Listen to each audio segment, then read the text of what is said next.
તો વાત કરીએ વડોદરાની, તો વડોદરામાં અત્યાર સુધીમાં 18 બાંગ્લાદેશી નાગરિકો મળી આવ્યા છે, જ્યાં પોલીસ તપાસમાં મોટો ખુલાસો થયો છે। ત્યારે બાંગ્લાદેશીઓના આધાર કાર્ડ કલકત્તામાં બને છે અને 12 બાંગ્લાદેશી મહિલાઓમાં 3 દેહ વેપાર કરતી હતી।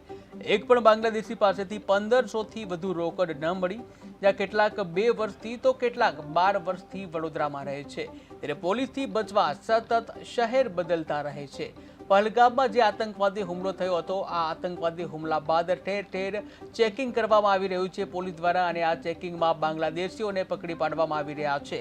સુરત હોય, અમદાવાદ હોય અને ત્યારબાદ હવે વડોદરામાં પણ ગેરકાયદેસર વસવાટ કરતા પરપ્રાંતિયો સહિતના જે બાંગ્લાદેશીઓ છે, તમામ લોકોનું ચેકિંગ કરવામાં આવી રહ્યું છે। ત્યારે વડોદરામાં અત્યાર સુધીમાં 18 બાંગ્લાદેશી નાગરિકો મળી આવ્યા છે, જ્યાં પોલીસ તપાસમાં આ મોટો ખુલાસો થયો છે।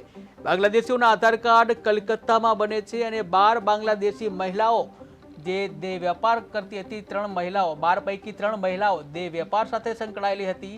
ત્યારે એક પણ બાંગ્લાદેશી પાસેથી 1500 થી વધારે રોકડ ન મળી, જ્યાં કેટલાક 2 વર્ષથી તો કેટલાક 12 વર્ષથી વડોદરામાં રહેતા હતા।